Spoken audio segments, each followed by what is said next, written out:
오늘 또 이 한 주도 주님의 은혜 가운데 주님과 동행하는 기쁨과 감사와 승리가 있기를 축복합니다.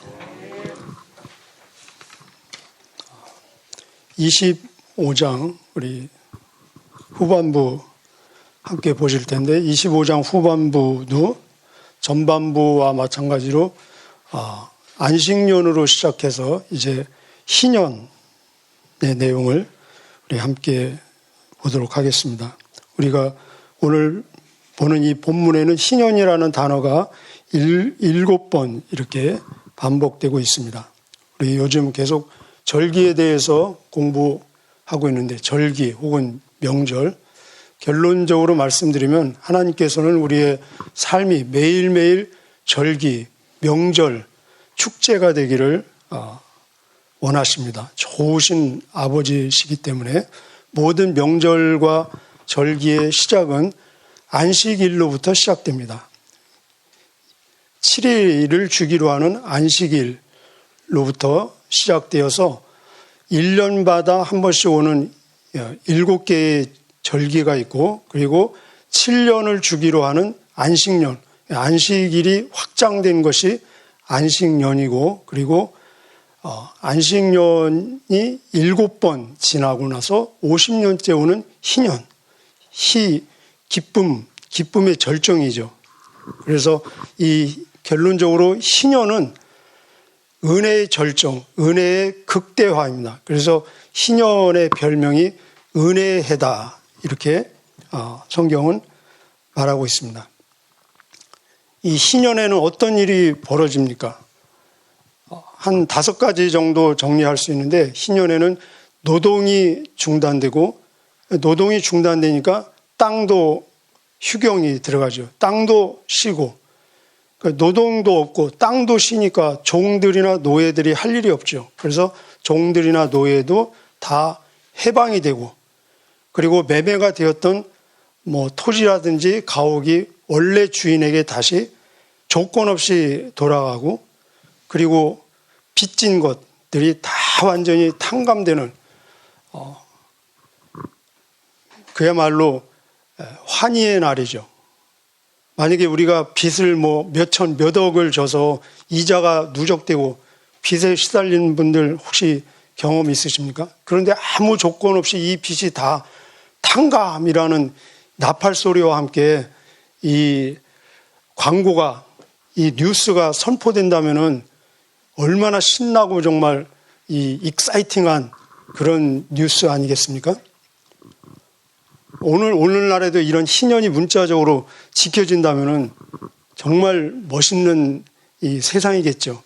그러나 성경에 보면은 다른 절기는 지켜진 이 사례가 많이 있지만 희년은 제대로 지켜진 적이 기록으로 보면 없는 것 같아요. 그리고 오늘날에도 힘들겠죠. 적어도 부자들, 땅이 많고 건물이 많고 돈을 막 빌려줘서 이 지금 받고 있는 채권자들은 결사 반대하겠죠. 그죠? 힘들 겁니다. 그러나 반드시 하나님의 말씀이기 때문에 언젠가는 문자적으로 성취될 것입니다. 하나님의 말씀은 하나도 헛되이 땅에 떨어지지 않는, 역사하는 운동력 있는, 활력 있는 말씀입니다. 하나님께서 우리 인생들에게 주신 첫 번째 선물이 안식입니다. 안식. 우리 인간 세계에서는 노동의 대가로, 어떤 노력의 대가로 얻어지는 것이 안식이고 휴식이라면은 하나님께서 인생들에게 주신 조건 없는 첫 번째 선물, 복이 안식의 복입니다. 우리 이 세상은 군인들이 열심히 일해서 포상 휴가 2박 3일 이렇게 뭔가 일한 거에 대한 성과에 대한 업적으로 주는 것이 휴가 안식이라면 하나님께서는 무조건적으로 첫 번째 주신 선물이 휴가 안식. 이게 인간 세계, 인간 상식으로 볼 때는 이해하기가 굉장히 어렵겠지만 이 안식의 근원이 창조 아닙니까? 창세기 1장, 2장에 나오는 이 창조 원리를 우리가 조금만 이해하면은 이건 너무나 당연한 것입니다. 창조 얘기를 보면은 하나님께서 6일 동안 모든 것을 창조하셨습니다.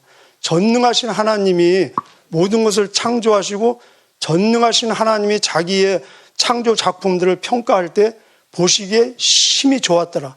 부족한 것이 없습니다. 완벽합니다. 이 일이 일어나는 것이 무엇입니까? 이 노동이라는 게 무엇을 의미합니까? 일을 한다, 노동을 한다는 것은 뭔가 부족한 것을 채우는 과정입니다. 없는 것을 획득하는 과정입니다. 이것을 소득이다, 수입이다 이렇게 우리는 표현합니다. 지금 상태를 더 좋은 상태로 발전시키고 진보시키고 아니면 지금 상태가 나빠지지 않도록 보존하고 유지시키는 일을 우리는 일을 한다, 또 노동을 한다 이렇게 표현합니다. 그런데 하나님께서 그렇게 완벽하게 모든 것을 구비하시고 또 만드시고 그리고 아담을 만드셨습니다. 하나님 앞에서 아담은 그때 몇 살입니까? 1살입니다. 1살. 만들어진 기간으로 보면 1살도 아니죠. 그런 아담이 하나님이 만든 그 창조물 앞에서 뭐 손댈 게 있겠습니까?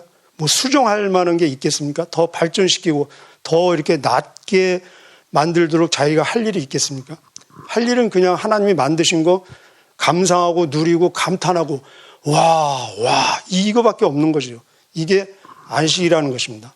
우리 인생도 어떻게 처음에 시작됩니까? 태어나자마자 아기는 그냥 엄마 품에서 이미 엄마가 다 갖추어 놓은 준비해 놓은 그것을 엄마 품에서 누리면서 시작하는 것이 인생의 시작입니다.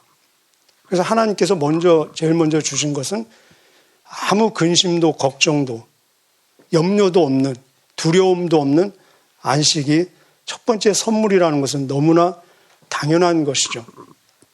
그러나 하나님을 떠난 인생들의 첫 번째 증상이 뭐냐? 바로 안식 없음. 두려움과 근심과 걱정이 거기서부터 오기 시작했다는 것입니다.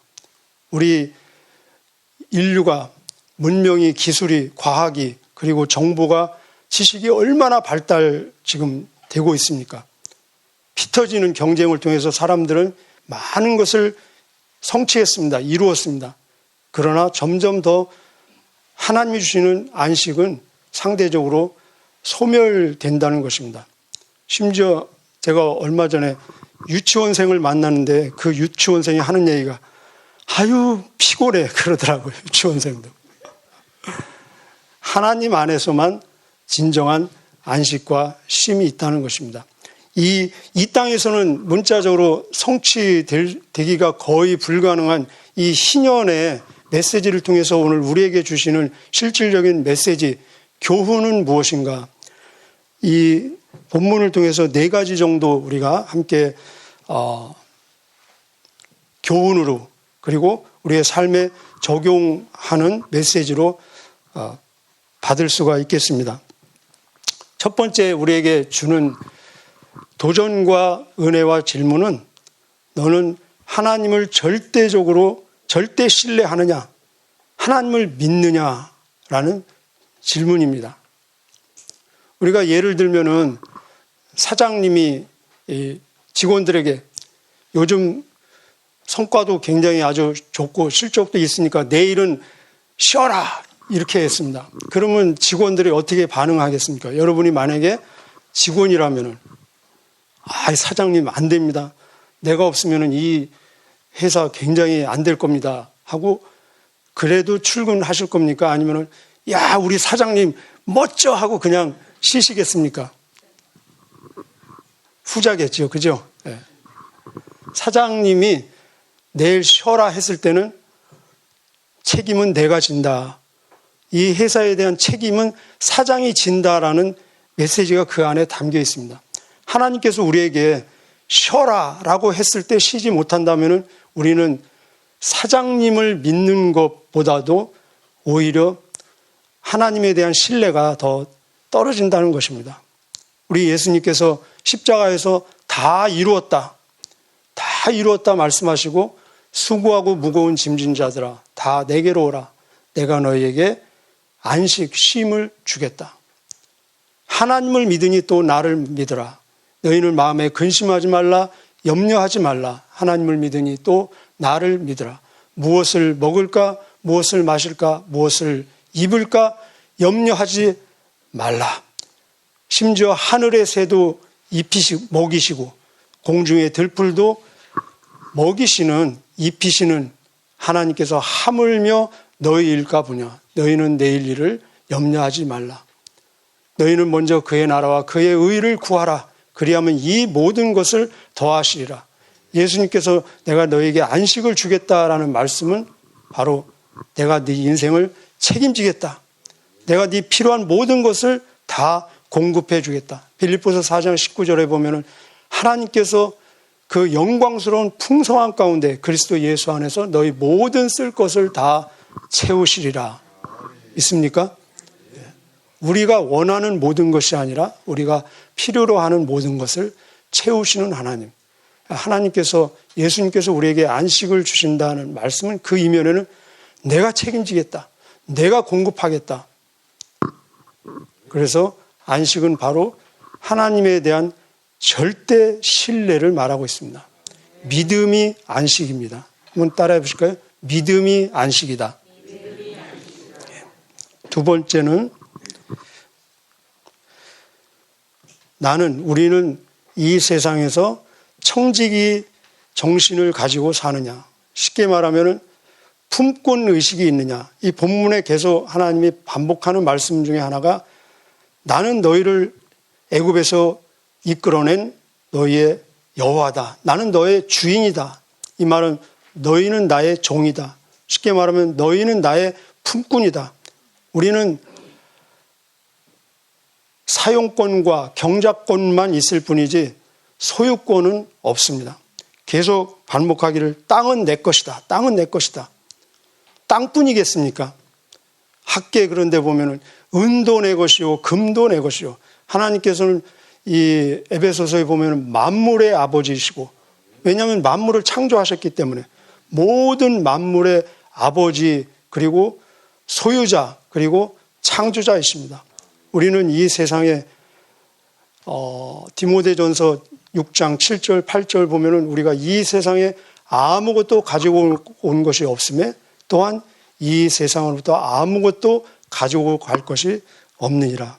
너희는 먹고 입을 것이 있으면은 족한 줄로 알라. 우리는 이 세상에 아무것도 가지고 오지 않았습니다. 우리는 소유권이 없습니다. 그리고 오직 경작권, 사용권만 있을 뿐입니다. 이 이스라엘 사람들이 가나안에 이제 얼마 후면은 들어가지 않습니까? 처음에는 가나안에 들어가서는 하나님이 인도하신 그 은혜에 감격해서 그런 모든 절기들을 문자적으로 성실하게 잘 지켰습니다. 희년 빼놓고. 그래서 안식년도 지키고. 그런데 이제 시간이 지나면서, 세월이 지나면서 하나님에 대한 은혜를 잃어버리고 욕심이 생겨가지고 안식년을 잘 안 지킨 겁니다. 땅이 얼마나 고통스럽겠습니까?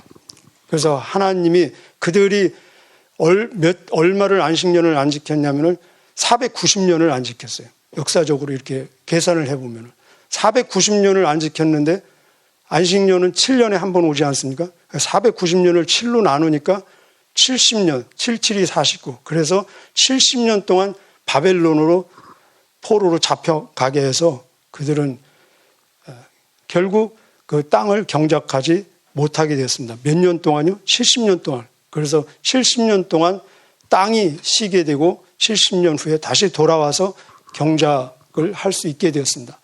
하나님의 말씀은 우리가 순종을 해도 순종을 안 해도 결국은 성취가 됩니다. 어차피 성취될 하나님의 말씀이라면은 순종하면서 성취되는 게 좋겠죠. 하나님의 말씀은 듣는 게 좋습니다. 성취하는 게 이 순종하는 것이 신상에 좋습니다. 할렐루야. 그래서 로마서 8장에 보면은 이 피조물, 땅을 비롯한 이 피조물이 인간의 욕심과 탐심으로 인해서 얼마나 시달리고 있는지 피조물이 함께 고통하며 신음한다고 표현하고 있습니다. 끙끙 앓고 있어요. 잘 피조물의 이 신음소리를 여러분 들을 수 있습니까? 끙끙 앓고 있다는 것입니다. 우리는 이 세상에서 청지기 그리고 품꾼이라는 자기의 신분을 잊지 말아야 되겠습니다. 세 번째는 이 희년은 우리의 삶의 기준입니다. 한번 따라해 보실까요? 희년은 나의 삶의 기준이다. 가격을 매기는 기준이고 어떤 물건의 가치를 부여하는 기준입니다. 이 세상에는 모든 물건이라든지 물질 가격이 있지 않습니까? 아파트값 내려갑니까? 잘 안 내려갑니까? 잘 안 내려가죠? 예, 그죠? 뭐 땅값도 잘 안 내려가고 이 세상의 가격이나 가치를 매기는 기준은 뭐 수요와 공급에 의해서 수요가 많으면은 가격이 올라가겠죠. 공급이 많으면 내려가고 하여튼 이런 경제의 원리에 의해서 가격이 매겨지는데 적어도 그리스도인들 하나님의 자녀들에게는 어떤 물질에 대해서 가격을 매기는 가치를 부여하는 기준이 뭐냐? 바로 희년이라는 것입니다. 희년. 그래서 51절에 보면은 희년이 가까우면 가까울수록 그 남은 횟수를 기준으로 해서 값을 지불하라. 예를 들어서 보십시오. 희년이 45년이 남았습니다. 그러면 내가 어떤 땅을 사면은 몇 년을 사용할 수 있습니까? 45년을 사용하고 45년 후에는 원 주인에게 돌려줘야 됩니다. 그럼 땅값이 좀 비싸겠죠. 왜냐하면 45년을 쓸 수 있기 때문에. 그런데 내년이 희년이에요. 그럼 내가 무슨 물건을 사도 땅을 사도 건물을 사도 1년밖에 못 쓰는 겁니다. 1년 쓰고 나서는 조건 없이 다시 돌려줘야 돼요. 그러니까 희년이 가까우면 가까울수록 모든 땅이라든지 가옥, 건물의 값이 내려갑니까? 올라갑니까? 내려가죠. 이게 원리라는 것입니다. 예. 희년이 뭡니까? 희년, 기쁨. 바로 저 천국에서 문자적으로 완전히 성취되어지는 그 때가 있을 것입니다. 해방과 자유와 모든 이 원상복귀 그 이상 되는 회복과 그리고 기쁨의 절정이다라는 천국이 희년인데 그때가 가까우면 가까울수록 이 세상의 물질의 값은 가치는 다 점점 낮춰진다는 것입니다. 여러분의 희년은 얼마 남았습니까? 우리가 정확히는 모르지만 저를 비롯한 우리 모두의 희년은 점점 가까워지고 있습니다. 멀어지고 있는 분 계세요? 그러면 큰일 나는 거죠. 그래서 로마서 13장 11절에 보면은 이제 우리의 구원의 때가 처음 믿을 때보다 구원의 날이 가까워지고 있다. 희년의 때가 가까워지고 있다는 것입니다. 그러면은 우리가 이 세상에서 그렇게 많은 값을 부여하는, 가치를 부여하는 금은 가구 또 그런 것들이 있지 않습니까? 그 값은 점점 내려가는 것입니다. 우리가 인생에서도 막 어렸을 때 그렇게 좋아했던 것이 중학교 가면은 별것 아닌 것으로 그런 경험이 있잖아요. 저는 국민학교 때 막 딱지 담아 그거 모으는 재미로 살았거든요. 그런데 중학교가 딱 되고 중학생이 되니까 그게 얼마나 쓸데없는 건지 그냥 다 버렸습니다. 그리고 우리 인생에서 있어서도 이렇게 20년 전에 그렇게 귀했던 것이 20년 후에 내가 20년 전에 저런 걸 가지고 내가 목숨을 걸었었던가? 그런 거 있지 않습니까? 그렇다면 우리가 정말 희년, 천국에 갔을 때는 다 놓고 가는 것입니다. 다 그냥 이 땅에 다 반납하고 가는 것입니다. 이것이 바로 모든 이 세상의 눈에 보이는 것에 대한 가치를 부여하는 기준이 뭐라고요? 희년이라는 것입니다. 희년. 그래서 눈에 보이는 것은 잠깐이요 보이지 않는 것은 영원하나니 우리는 눈에 보이는 것에 집중하는 것이 아니요 보이지 않는 것에 집중한다. 네 번째, 자 마지막입니다. 이 희년을 바라보는 우리는 이 세상에서 종말론적인 삶을 살고 있습니다. 종말론적 기쁨으로 천국을 기다리는 삶입니다. 우리는 다 이 세상 모든 것은 다 지나갈 것입니다. 종말론적인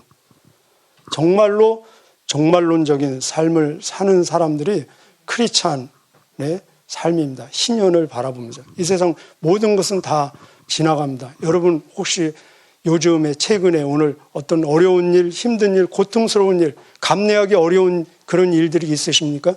그러나 분명한 것은 다 지나간다는 것입니다. 다 지나갈. 한번 따라해 주실까요? 이 또한 지나가리라. 제가 선교지에 있을 때 탄자니아에서 이제 한국을 오는데, 그때만 해도 사실 탄자니아에서 한국 오는 그 경로가 굉장히 좀 불편하죠. 사실 탄자니아에서 케냐 나이로비에 갔다가 나이로비에서 두바이를 가서, 아랍에미레이트 두바이를 가서, 두바이에서 한국 인천에 직접 오는 게 없어서 일본 오사카 갔다가 오사카에서 다시 인천으로 해서, 그 이제 탄자니아에서 서울 한국까지 오면 사실 하루 걸립니다. 하루. 근데 두바이에서 오사카가 제일 긴 여정이거든요. 10시간 이상. 비행기를 좀 여러 번 타보면은 요령이 좀 생기는데, 그래도 복도가 좀 편해요. 복도에 앉으면은 화장실도 그래도 좀 자유스럽게 갈 수 있고, 오고 가는 음료수도 좀 먹을 수 있고. 근데 창가에 앉은다 그러면 참 힘들어요. 그런데 딱 보니까 이 자리가 창가밖에 없어요. 오늘 또 고생하겠구나. 그래서 창가를 얻었는데, 제가 옆에 앉았는데 그 옆에 한 사람도 아니고 두 좌석이나 있어요. 두 사람. 나가려면 두 사람을 excuse me, 실례합니다를 해야 되는데, 짝을 잘 만나야 하잖아요. 두 사람이나 만나는데. 근데 어떤 짝이 왔냐면은 거구가 왔어요. 거구. 흑인 거구가. 우리나라 사람 비만은 그거는 비만도 아닙니다. 사실 외국인들. 얼마나 거구인지 제가 거짓말 안 보태고 이 배가 앞좌석에 이게 닿을 정도예요. 그래서 밥 먹을 때 이거 상 피잖아요. 그 상을 못 필 정도로. 그 거구가 둘이 다 앉아서, 이 팔걸이는 그건 뺏기는 건 그거는 기본이고, 완전히 그 사람 옆구리가 제 여기까지 막 밀려와서요. 그리고 또 흑인 그 특유의 몸 냄새도 나고. 근데 처음부터 이 사람들은 자는지 묵상을 하는지 계속 그냥 눈 감고 있고 정말 힘들더라고요. 그래서 괜히 소변말인 것 같고, 숨쉬기도 어렵고. 그때 제가 그 상황을 이긴 힘은 하나님의 말씀이었습니다. 하나님의 말씀을 묵상하면서 이 또한 지나가리라. 이 또한 지나가리라. 로마서 5장에 나오는 환난은 인내를 낳고, 인내는 연단을 낳고, 연단은 소망을 낳느니라. 이 또한 지나가리라. 그 말씀을 묵상하면서 그 상황을 제가 그냥 지나간 기억이 나더라고요. 그렇습니다. 우리가 이 세상의 모든 것들은 다 지나갑니다. 요한계시록 21장에 보면은 그 눈에서 눈물을 씻기시고 다시는 사망, 죽음이 없고 애통이 없고 곡하는 것이 없고 아픈 것이 있지 아니하리니 처음 것들이 다 지나갔음이니라. 할렐루야. 이 세상 다 지나가고 우리는 결국 이 희년을, 이 세상에서 왜 희년이 문자적으로 성취되지 않겠습니까? 하나님 그거 너무나 잘 아시면서도 주신 겁니다. 그것은 정말 천국에서 완전한 완벽한 희년이 있기 때문에 하나님께서 역설적으로 희년을 우리에게 주신 것입니다. 희년은 결국 복음을 통해서 성취되어집니다. 복음이 무엇입니까? 모든 백성에게 미칠 큰 기쁨의 좋은 소식, 이것이 복음이라고 말씀하고 있습니다. 이 희년은 해방, 자유, 그리고 회복, 기쁨의 절정입니다. 이 모든 것들은 결국 우리의 구세주, 우리의 주님 안에서만이 성취됩니다. 예수님이 말씀하시기를 나는 진리요 너희가 진리를 알지니 진리가 너희를 자유케 하리라. 갈라디아서 5장 1절에 보면은 그리스도께서 우리를 자유하게 하시려고 자유를 주셨으니 그러므로 너희는 굳세게 서서 다시는 종의 멍에를 매지 말라. 내가 너에게 말하노니 주 안에서 기뻐하라. 다시 말하노니 주 안에서 기뻐하라. 주 안에서만이 참 기쁨, 참 해방, 자유, 그리고 회복이 있을 줄 믿습니다. 이 희년을 오늘 믿음으로 앞당겨서 누리시는 저와 여러분 되시기를 주님의 이름으로 축복합니다. 기도하시겠습니다. 하나님 감사합니다. 우리에게 안식 주심을 감사합니다. 하나님의 말씀은 반드시 문자적으로 성취될 줄 믿고 기대하며 감사와 찬양과 영광을 올려드립니다. 오늘 우리의 삶 속에서도 하나님을 절대 신뢰하는, 예수 그리스도를 절대 의지하고 믿는 믿음의 사람들 되게 하여 주옵소서. 믿음은 바라는 것의 실상이요 보이지 않는 것의 증거니, 믿음으로 이 희년을 앞당겨서 누리고 체험하고 인식하는 우리의 삶, 능력의 삶, 살아 역사하는 믿음의 삶이 될 수 있도록 은혜를 더하여 주옵소서. 주님과 동행하는 기쁨과 감사와 희열과 감격이 넘치는 이 한날 되게 하여 주시고, 하나님께서 우리의 호흡을 통해서, 우리의 발걸음을 통해서, 우리의 입술을 통해서 영광을 거두시는, 기쁨을 거두시는 복된 날 되게 하여 주옵소서. 주님 주시는 기쁨과 평안 가운데 하나님의 뜻이 하늘에서 이루어진 것처럼 우리의 삶 속에서도 구체적으로 이루어지는 하나님의 나라를 성취해가는 복된 날 되게 하여 주시고, 우리 사랑하는 자녀들 어디에서 무엇을 하든지 하나님과 동행하는 이 시대에 하나님 악한 문화를 본받지 말고 하나님의 선하시고 온전하시고 기뻐하신 뜻을 잘 분별하여 실천해내는 용기 있는 귀한 자녀들, 하나님의 아들, 딸들이 될 수 있도록 은혜를 더하여 주옵소서. 또 여기에 하나님 바쳐진 귀한 물질 하나님 기뻐 받아주시고, 이 물질 속에 담겨있는 기도와 또 간구들이 하나님 앞에 아름답게 연락되어지는 기도들이 될 수 있도록 은혜를 더하여 주옵소서. 감사드리오며 예수님의 이름으로 기도하옵나이다. 아멘.